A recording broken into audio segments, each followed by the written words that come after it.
죄로 인해 멸망한 유대 백성들을 하나님의 도우심으로 포로 귀환을 합니다. 총 3번의 귀환의 모습들이 있는데, 첫 번째가 다윗 왕가였던 스룹바벨을 위시해서 노비랑 그리고 노래하는 사람들 총 포함해서 5만 명이 안 되는 인원들이 돌아오게 되었죠. 역경 속에서도 그들은 성전을 건축하는 축복을 누리게 됩니다. 말이 지금 제가 축복이라고 표현했는데,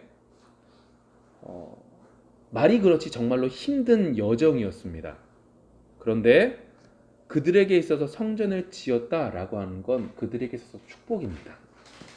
성전을 지었기 때문에, 무너진 걸 세웠기 때문에 축복이 아니라 하나님의 사역에 동참할 수 있었던 것이 그들에게 있어서 축복이었던 거죠. 우리에게 있어서도 마찬가지입니다. 여러분들에게 있어서 하나님의 사역에 동참하는 부분들이 있다면 그것이 여러분들의 당장에는 힘들고 어렵지만 그것이 우리에게 있어서 축복인 줄 믿습니다. 그런 은혜가 우리 속에 임하기를 원하고 그러한 사역에 우리가 동참하는 여러분들이 되어지기를 소망합니다. 이렇게 1차 기한이 마무리됩니다. 스룹바벨이 성전이 지어지게 됩니다. 그리고 50여 년이라는 시간이 흐릅니다.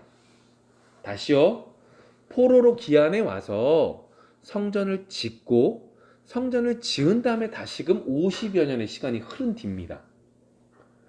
이때 이렇게 시간이 흐른 뒤에 오늘 성경에 보시면 에스라라고 하는 사람이 한 남자만 1,800명, 한 총 5,000명 정도 되는 사람들을 이끌고 이 땅에, 이 예루살렘 땅에 돌아오게 됩니다. 그리고 3번째로 포로 귀환이 어떻게 이루어지냐면, 이렇게 돌아왔는데 여전히 예루살렘 성전만 있지 그지에 성벽이 없다 보니까 주변에 있는 사람들이 너무나 많이 이스라엘 유다 백성들을 괴롭힌다라고 하는 소문을 듣고, 너무나 피폐한 삶에 대한 소문을 듣고 느헤미야가 소수의 사람을 이끌고 돌아오는 이 3번째 귀환의 모습이 나타나져 있죠. 이렇게 3번째 귀환한 사람들은 무슨 일을 했냐면, 성전이 예루살렘이 멸망한 이후로 지금 이제 150여 년이라는 시간이 흐른 거예요. 지금 150년 동안 뭐가 없었던 거예요? 성벽이 없었던 거예요. 물론 그 중간에 성전은 지어졌어요. 그런데 성전만 지어졌지 그 주변에 성벽이 없다 보니까 너무나 괴롭힘을 당하다 보니까 느헤미야가 와서 52일 만에 그 성벽을 완공합니다. 성경을 다시금 증축하고 다시금 만들어냅니다. 그것을 통하여 예루살렘에 대한 여러 가지들이 기틀을 마련할 수 있는 시작점이 되게 되죠. 그런데 잘 보시면 첫 번째 스룹바벨이 왔었을 때와 느헤미야가 하던 이 3번째는 눈에 보이는 무슨 사역의 증거, 사역의 결과물들이 있습니다. 성전을 지었습니다. 성벽을 만들었습니다. 라고 하는 이야기들이 있는 반면에 2번째 왔었던 에스라는 그런 특별한 눈에 보이는 사역은 없는 것처럼 보여준다는 거죠. 그러다 보니까 우리들이 이야기를 하다 보면 스룹바벨의 성전, 느헤미야의 성벽이라고 하는 얘기는 참 많이 듣는데 이 에스라에 대한 이야기들은 많이 못 듣는 것 같습니다. 여러분, 우리가 기억해야 될 것이 있는데 그게 뭐냐면, 하나님께서는 실수를 하신다 하지 않는다? 안 하신다라고 하는 거죠. 이게 왜 중요하냐? 왜 기억해야 되냐?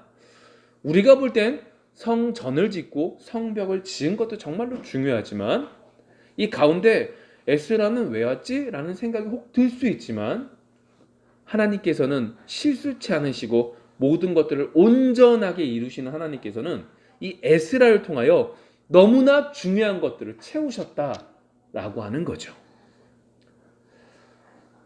이전에 솔로몬이 성전을 지었을 때 중요한 부분이 뭐였을까요? 성전이 얼마나 화려하냐, 이것도 중요할 수 있겠지만 성전 안에 있었던 법궤라고 하는 것이 참 중요했습니다. 그 법궤라는 것이 너무나 중요했고 그 법궤가 있는 지성소에 들어가는 것도 1년에 한 번 들어갈 수 있을 만큼 너무나 귀하게 여겼던 그 법궤가 바벨론이 공격해 오므로, 그리고 예루살렘이 유다가 멸망함으로 이 법궤가 한순간에 사라지게 되었다는 거예요. 그렇게 너무나 소중하게 여겼고 성전 안에 너무나 중요했던 이 법궤가 한순간에 사라져 버린 거예요. 그리고 시간이 흘러서 성전은 완공이 됐어요. 겉의 형태는 잘 만들어졌는데 너무나 중요했던, 이전에 너무나 중요했던 이 법궤가 없는 성전만 만들어진 거죠. 그 법궤 대신 무엇인가가 채워져야 되는 것이었고, 그 채워짐의 역할을 누가 감당했냐? 이 에스라가 옴을 통하여 눈에 보이지는 않지만 너무나 중요한 것들을 채우는 시간들이 이 에스라가 와서 했던 일들이죠. 그것이 뭘까요? 말씀이에요. 이전에 있었던 그 법궤가 이제는 말씀으로 바뀌게 된 거죠. 이 말씀이 채워지고 말씀의 부운동이 일어나기 시작한 것이 이 에스라를 통해서 이루어진 것이고, 느헤미야는 에스라보다 몇 년, 10여 년 있다 왔기 때문에 이 둘의 사역이 함께 되어 역사가 이루어진 것을 우리는 느헤미야서를 통해서 살펴볼 수 있게 됩니다. 오늘 이러한 말씀들 가운데 어떻게 이 에스라가 이까지 오게 되었는지, 그리고 오늘 제목처럼 에스라가 어떤 믿음의 결단을 했는지 좀 살펴보기를 원합니다. 왜요? 오늘이 이제 2020년 마지막 주일 예배입니다. 어떻게 보면 2020년 마무리를 오늘 말씀을 붙들고 남아있는 3, 4일의 시간 동안 뒤돌아보며 결단하며 씻어가며 그리고 하나님 앞에 나아감으로 만들어 가야 될 마지막 시간인 거죠. 축복의 시간인 거죠. 하나님의 사역에 동참할 수 있는 축복의 시간이 이 3, 4일에 남아있는 시간이라는 거예요. 이 시간 동안 우리들이 어떻게 해야 될지 살펴보는, 오늘 말씀을 통해서 그렇게 해 나아가는, 결단하는 귀한 시간 되기를 원합니다. 예루살렘이 불탔어요. 그리고 망했어요. 그리고 70여 년의 시간이 지난 이후에 스룹바벨이 성전을 건축했죠. 솔로몬의 성전보다는 부족하지만 그래서 성전이 완공됐어요. 완공되는 과정이 힘들어서 학개 선지자를 통해서 지난주 말씀처럼 하나님께서 독려하셨고 말씀하셨고 그 말씀에 반응하여 믿음으로 성전을 완공했죠. 이제 성경 속에서 기록된 대로 매일마다 번제를 하나님께 드리고 있어요. 근데 문제가 한 가지가 생겼네요. 분명히 학개 선지자를 통해서 너희들이 이렇게 주머니가 있지만 이 주머니를 채우려고 노력해도 채워지지 않는다. 너희들 좋은 것들이 있을 것 같지만 좋은 것이 없는 이유는 너희들이 성전을 짓지 않기 때문이야 라고 하는 그 말씀에 의지하여 성전을 딱 지었는데, 여전히 이러한 일들이 일어난다, 일어나지 않는다? 일어나지 않는다는 거예요. 아니, 성전만 딱 지으면 모든 것들이 다 잘 될 줄 알았는데 성전을 지었는데 변화가 별로 없네요. 내가 열심히 기도만 하면 무엇인가 일어날 줄 알았는데 일어나지 않는 거예요. 내가 이 성경만 다 읽으면 뭔가 될 것 같은데 안 되는 거죠. 내가 예물만 잘 드리면 될 줄 알았는데 아무것도 안 되는 거예요. 지금 그 상황이 오늘 에스라 8장, 7장의 모습이라는 거예요. 어디요? 예루살렘에 있었다. 시간이 흘렀거든요. 50여 년의 시간이 흘렀는데 여전히 비슷한 거예요. 여전히 주변에 있는 사람들은 우리를 괴롭혀요. 여전히 우리가 무엇인가 나아지지 않는 거죠.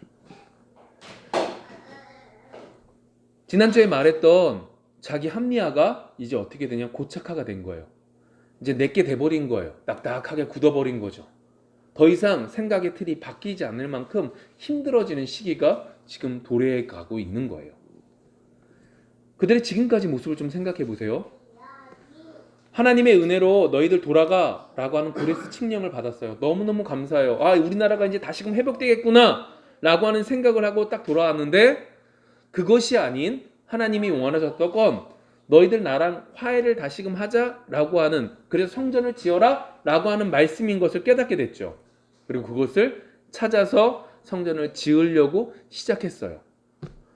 성전을 짓다가 막히다 보니까 자기 합리화로 아 그래 내가 최선을 다했는데 이 모양이네 안 되겠다 난 더 이상 이거 안 되니까 내가 열심히 때를 기다려서 열심히 내일을 열심히 해야지 라고 했다가 그건 역시 잘못됐다는 것을 하나님의 선지자를 통해서 깨닫고 어떻게 해요? 다시금 진행해서 성전도 지었어요. 그러한 사람들이 유다인들이었고 이러한 모습이 그들 속에 있었어요. 이제 또다시 그러한 모습이 있어야 됐던 거죠. 내가 모르는 사이에 고착하게 이미 돼버린 거예요. 자기 합리화로 시작해서 고착화가 딱딱하게 됐어요. 네, 지금 이때 어떻게 해요? 자신들의 모습 속에 있는 잘못된 부분들을 찾아야 될 것이고 그러한 것들을 찾아가는 것 가운데 죄된 본성을 가진 우리들은 성전을 지었다고 해서 문제가 해결되는 것이 아니구나 라는 걸 깨달아야 된다는 거죠. 그러한 것 속에 그렇게 유다인들 속에 그러한 예루살렘에 있었던 거민들의 마음들 속에 이러한 실패감, 이러한 고착화가 되어져 있는 상황 속에 하나님은 멀리 있었던 이 에스라를 준비시키고 계세요. 마음을 감동시키신 거죠. 학사라고 하는 직책이 그에게 이름 앞에 붙어 있는 사람이에요. 학사 에스라. 성경을 열심히 공부한 사람이에요. 율법을 열심히 공부한 사람이에요. 공부하고 기도함으로 그가 깨달은 게 있어요. 그게 뭐냐? 성전을 지었구나. 성전을 지어서 제사를 매일마다 번제를 드리는구나. 아, 이것이 끝난 것이 아니라 그것이 아닌 말씀의 부흥 운동이 말씀이 채워져야 되는구나 라는 걸 그가 깨닫게 되었고 그 감동하심으로 예루살렘에 가고자 하는 거예요. 7장 10절에 보면 이 에스라가 어떤 사람인지 이렇게 말해요. 에스라가 여호와의 율법을 연구하여 준행하며 율례와 규례를 이스라엘에게 가르치기로 뭐 했다? 결심했다. 에스라가 이런 사람이에요. 결심하고 그것들을 행동대로 옮기려고 나가는 사람이죠. 근데 여기서 중요한 한 가지가 있어요. 마음에 감동함이 있어요. 감동함이 끝이 아닌 거죠. 왜요? 감동함이 있다고 해서 모든 것들이 이루어지지 않아요. 안다고 해서 해결되지 않아요.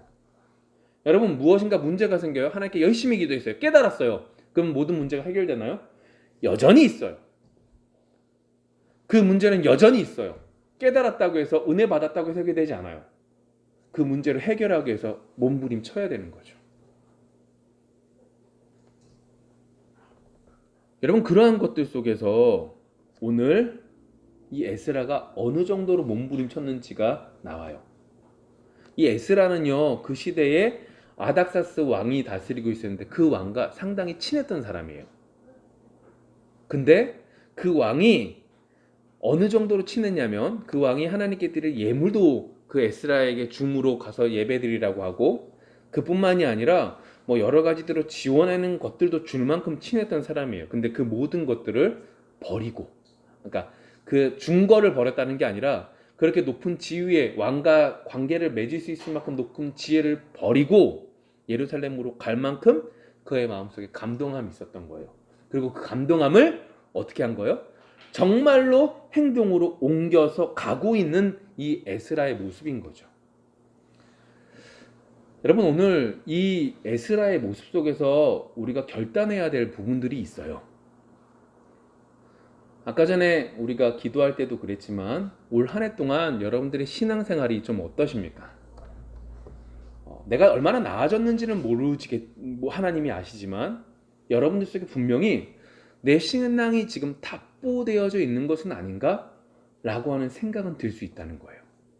이해되시죠? 조금도 변하지 않고 여전히 똑같은 모습은 아닌가? 왜 여러분들의 신앙의 모습이 변하지 않을까요? 아, 내가 새로운 지혜, 새로운 성경 말씀을 배우지 못했기 때문일까요? 아니에요. 오늘 예루살렘의 거민들의 모습들을 보면 전혀 그런 것 같진 않아요. 외부에서 원인을 찾으려고 하면 찾을 수 있지만 외부의 원인보다 내 안의 문제가 더 크다는 걸 우리가 배워야 된다는 거예요. 알아야 된다는 거죠. 여전히 내 속에 있는 것들을 조금씩 버리고 바꾼 것 같지만 여전히 내 속에는 바꿔야 될 것들이 너무나 많음을 깨닫게 되는 거죠. 그때 우리들이 해야 되는 게 뭐냐? 오늘 에스라처럼 어떻게 해요?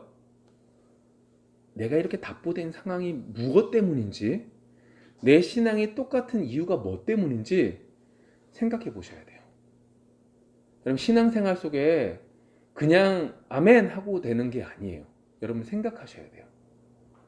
내가 신앙생활이 왜 똑같지? 왜 감동이 없지? 왜 은혜가 없지? 이유를 찾으셔야 된다고요. 에스라처럼 내가 이 모든 것들을 버리고 가야지 라고 하는 마음을 먹었던 것처럼 우리도 내 신앙이 왜 변하지 않지? 라는 것들을 고민하고 생각하면서 뒤돌아보며 가셔야 된다고요. 이걸 했기 때문에 변하지 않아요. 내가 고민한다고 해서 변하지 않아요. 그렇지만 하나님을 사모하는 그 모습 속에서 하나님이 역사하셔서 우리의 모습들을 바꿔주실 줄 믿습니다. 그것이 이 연말, 이 남아있는 며칠이 되셔야 돼요. 12월도 다 끝났네. 이제 2021년이네. 내 나이가 몇 살이네. 이게 중요한 게 아니라 이 남아있는 시간들 속에 여러분들이 어떻게 해요? 내가 변하지 않고 바꾸지 않은 모습들을 바꿔가지 않으면 2021년도 똑같아진다고요. 세상적인 얘기를 하고 싶은 게 아니에요.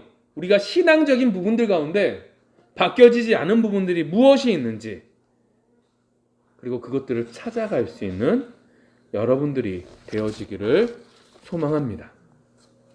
자, 그러한 것들 가운데 이제 이것들을 문제 제기로 하는 거예요. 이것들을 가지고 제가 이제 결론적으로 가면 여러분들에게 독려하고 싶은, 함께 하고자 하는 부분들이 있는데, 그것들을 다루기 전에 에스라가 이렇게 출발하는 과정 속에 큰 고민거리가 하나 있음을 알게 되죠.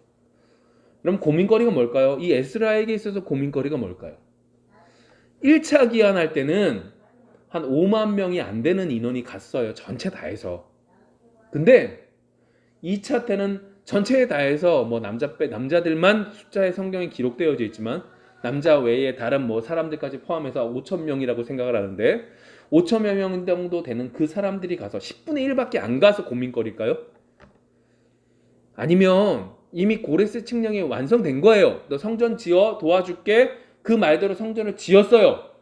모든 것들이 완성된 다음이라서 성전에 가기가 그래서 고민거리가 생길까요?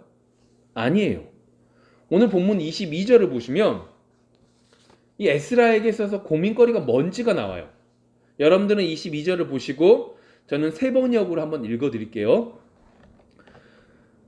왕에게는 우리가 이미 하나님을 찾는 사람은 하나님이 잘 되도록 보살펴 주시지만 하나님을 저버리는 자는 하나님의 큰 진노하심을 피하지 못한다고 말한 바가 있어서 우리가 돌아가는 길에 원수들을 만나게 될지도 모르니 보병과 기병을 내어달라는 말은 부끄러워서 참아할 수 없었다.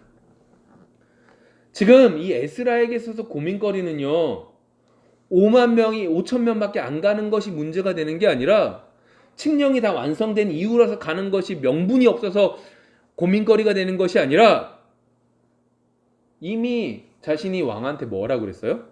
하나님 잘 믿으면 하나님이 인도해 주시고 하나님 못 믿으면 하나님께서 저주를 내주셔 라고 말했는데 어떻게 해요?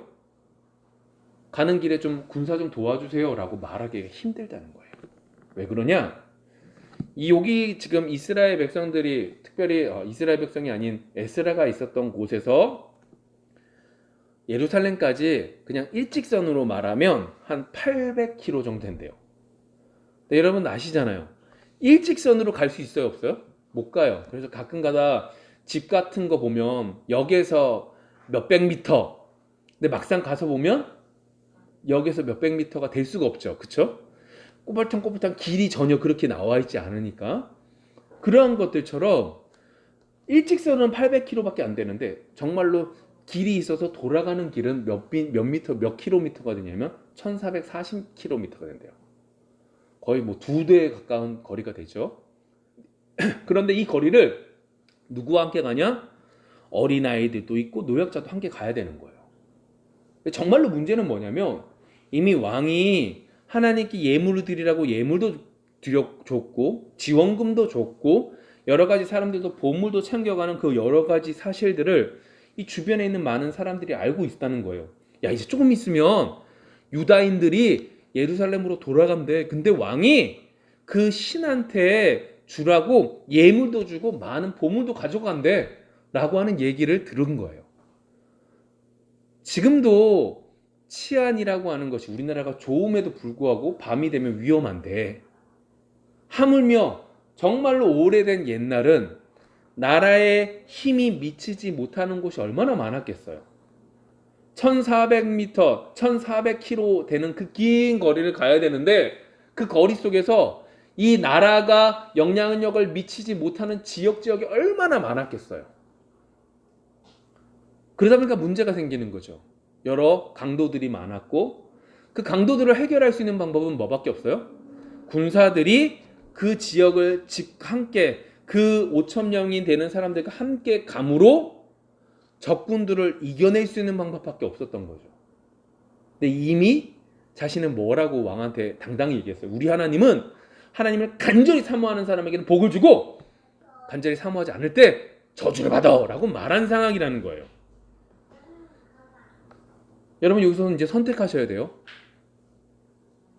어떻게 하시겠습니까? 그래도 왕한테 가서 우리 좀 도와주세요 라고 말씀하시겠습니까? 아니면 이 모든 것들을 보고 담대히 하나님 믿고 나갑니다 아멘 하면서 나가시겠습니까? 여러분 여기서 분명히 선택하셔야 돼요. 아니 오늘 이렇게 극단적인 상황 말고라도 여러분들의 삶 속에 이런 것들을 선택해야 될 건 너무나 많아요. 뭘 선택하시겠습니까?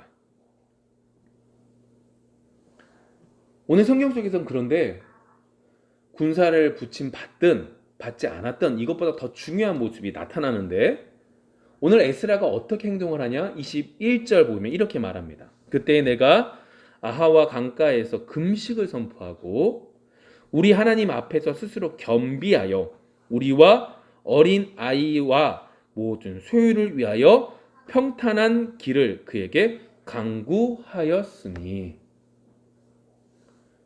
여러분 우리가 지금 봐야 될 건 군사를 함께 도와달라고 말해야 되는 게 중요한지 군사를 함께 도와달라는 말을 하지 않는 것이 중요한지가 아니라 정말로 중요한 건 이 에스라가 뭐 했다?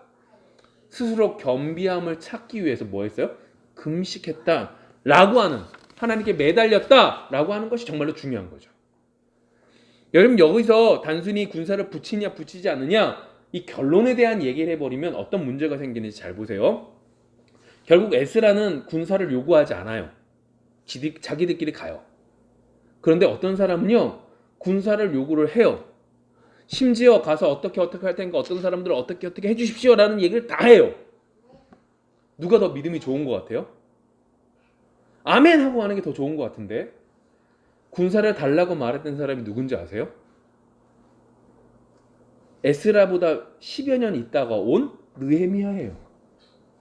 느헤미야는요 느헤미야서를 보시면 어느 정도까지 얘기하는지 아세요? 간 이쪽에 있는 어떤 사람들한테 어떤 것들을 좀 도와달라고 해주십시오. 이것도 좀 조서로 좀 내려주시고요. 군사도 좀 붙여주시고요. 이런 것들 다 해주세요라고 대놓고 얘기해요. 이미 그의 머릿속에 이런 것들이 필요하니까 이런 것들을 구해야 이런 것들을 어떻게 하지 했는데 왕이 뭐 원해? 라고 말하니까 그 얘기를 다 해버려요. 근데 여러분 보세요. 에스라는 믿음이 좋았고 느헤미야는 믿음이 없다라고 말하지 못하거든요. 그렇잖아요. 우리가 그냥 일반적으로 생각하면 보지 않고 믿는 믿음이 훨씬 더 좋은 것 같지만 보지 않고가 아니라 모든 것들 구하지 않고 그냥 당당히 나가는 것이 좋아 보이지만 그게 아니라 오늘 성경 속에서 느헤미야의 모습을 보면 전혀 그것이 반대임에도 불구하고 그가 믿음으로 나아갔고 믿음 속에서 52일 만에 성벽을 지은 것을 우리는 보아 알 수 있죠. 여기서 정말로 중요한 건 에스라도 그렇고 느헤미야도 그렇고 둘 다 뭐 한 거예요? 하나님께 부르짖었다는 사실이에요. 유다 백성들이 지금 예루살렘에 성벽이 없어서 괴로움을 겪고 있어요. 피폐한 삶을 살고 있어요 라고 하는 얘기를 듣고 느헤미야가 하나님 앞에 간절히 기도하며 나아갔던 그 모습과 에스라가 아와 강가에서 금식하면서 있었던 그 모습이 우리에게 있어서 정말로 중요한 모습이라는 거죠.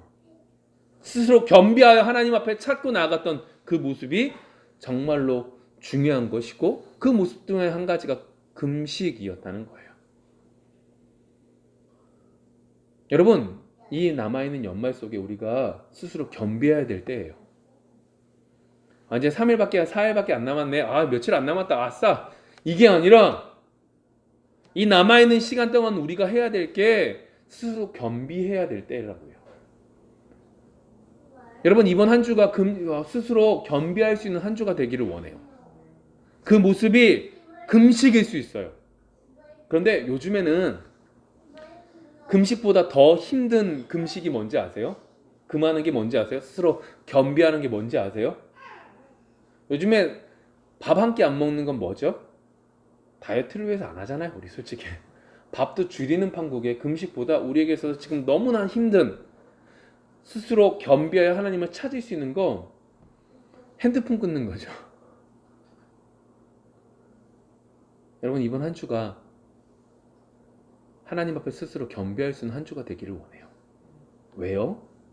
제가 그냥 이렇게 말하는 게 아니라 제가 서두에 뭐라고 얘기했냐면, 이스라엘 백성들이요, 고치고 나갔다니까요. 고치고 고쳤음에도 불구하고 시간의 흐름 속에 자기 합리화가 고착화가 되어서 또다시 그것들을 긁어내야 될 시간 앞에 서 있었다고요. 정말로 중요한 게 무엇인지 찾아야만 되는 시간 앞에 서 있었다고요. 근데 그것이 우리에게 있어서 2020년 마무리 짓는 이 상황 속에서 우리에게 지금 필요한 거라고요. 그래서 뭐 하자고요? 스스로 겸비함으로 금식을 하든 핸드폰을 끊든 여러 가지 모습들 속에서 우리의 모습이 나타나기를 원해요. 정말로 쉽지 않은 일이 핸드폰 끊는 거죠. 저도 잘 보면 그래요. 여러분, 이번 한 주가 정말로 우리의 모습을 뒤돌아보아 고쳐갈 수 있는 귀한 한 주가 되어지기를 소망합니다. 그러면서 오늘 성경에 보시면 그러한 것들 속에 23절 볼까요? 이렇게 말합니다. 그러므로 우리가 이를 위하여 금식하며 우리 하나님께 간구하였더니 그의 응낙하심을 입었느니라. 여기서 말하는 그가 누굴까요? 왕이 아니에요. 아닥사스다 왕이 아니에요. 하나님께서요. 하나님께서 뭐 하신 거예요? 응답하신 거예요. 오늘 성경 속에서 하나님께 간구했거든요. 하나님이 응답하셨어요. 그 응답한 말씀에 의지하여 그가 나가기 시작하는 거죠. 그에게서 지금 고민은 이거예요. 내가 데리고 가는 이 5천 명이 되는 이 인원들이 안전하게 갈 수 있는지 없는지가 정말로 중요한 관건이었거든요. 근데 문제는 그러한 관건들이 있었는데 이 관건적인 것들을 해결할 수 있는 방법이 군사인데, 이 군사들을 왕한테 요구하냐 요구하지 않느냐, 요구하자니 내가 지금까지 하나님이 어떤 분이라고 말했던, 믿지 않는 사람들에게 이렇게 말했던 하나님에 대한 신앙을 고치고, 예전엔 그렇게 말했지만 그렇지만 지금은 좀 아니에요.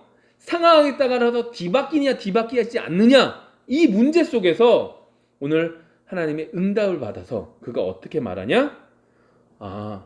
내가 믿지 않는 사람에게 하나님에 대해서 선포했다면 이 선포대로 나가야 되겠구나 라고 하는 믿음이 그의 마음속에 생겼다라고 하는 거죠. 내가 설사 죽는다 할지라도 이대로 나가야 되는 때가 지금이구나 라는 걸 깨닫게 되는 거죠. 내가 지금 이렇게 나가다가 우리가 혹 만일 정말로 가는 도중에 다 죽어버린다 할지라도 지금은 하나님 말씀대로 나가야 되는 게 우리구나 라는 생각을 했다는 거예요. 여러분, 이걸 이렇게 생각하시면 돼요. 다니엘의 세 친구들의 왕이 느부갓네살 왕이 너희들 나한테 경배하지 않으면 다 풀무불 속에 집어넣을 거야? 라고 말한 그 말에 이렇게 대답하거든요. 다니엘서 3장 17절과 18절 말씀 제가 읽어볼게요. 왕이여, 우리가 섬기는 하나님이 계시다면 우리를 맹렬히 타는 풀무불 가운데에서도 능히 건져 내시겠고 왕의 손에서도 건져 내시리이다. 그렇게 하지 아니하실지라도 왕이여 우리가 왕의 신들을 섬기지도 아니하고 왕이 세우신 금신상에게 절하지도 아니할 줄을 아옵소서. 여러분 이 얘기 이렇게 생각하시면 안 돼요. 모르겠어요. 그냥 죽이려면 죽이세요. 그냥 마음대로 할래요. 이렇게 생각하시면 안 돼요. 내가 확신이 있어서 자기 확신을 이렇게 말하는 것도 아니에요. 이미 그들의 마음속에 뭐가 있는 거예요? 하나님 주시는 평안함이 있어요. 하나님이 지켜주실 거야. 혹 아니라 할지라도 하나님만 섬길 거예요. 라고 하는 믿음의 응답이 그들 속에 있었기에 그들은 어떻게 해요? 이 말을 하는 거죠. 에스라요 마찬가지예요. 가다가 죽느냐 사느냐 난 분명히 살 거야 라고 하는 믿음이 생긴 게 아니라 나의 하나님은 어떻게 해요? 이 모든 것들을 선하게 인도하실 거야 라고 하는 믿음이 그의 속에 있는 거죠. 여러분들 속에 얼마나 확신이 있느냐가 중요한 게 아니라 여러분들이 믿고 있는 하나님이 어떤 분이신지를 더 분명하게 믿고 있느냐가 중요해요. 난 끝까지 살 거야 아멘! 이게 아니라 내가 믿는 하나님이 어떤 분이신 걸 분명히 알아. 그 하나님을 믿기에 내가 죽든 살든 괜찮어 라고 하는 믿음이 우리 속에 있는 우리가 되기를 원해요. 여러분 어떻게 이렇게까지 준비하고 믿음으로 응답받았는데 그렇다면 에스라와 그와 함께 있었던 2차 귀환자들은 강도들의 공격을 받지 않았을까요?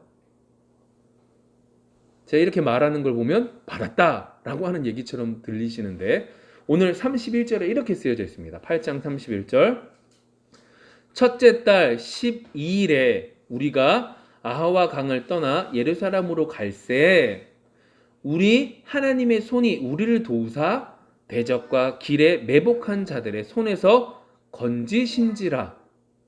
말이 좀 이상하지 않아요? 하나님의 손이 우리를 도우셨어요. 그래서 대적과 길에 매복한 자의 손에서 건지셨다. 매복했다는 거예요? 매복하지 않았다는 거예요? 대적이 있었다는 거 있지 않았었다는 거? 있었다는 거예요. 대적도 있었고 길에서 매복한 사람도 있었다는 거예요. 근데 이들이 공격할 수 있었어요? 없었어요? 없었다라고 하는 얘기를 하고 있는 거죠. 에스라는 믿음의 결단을 한 거예요.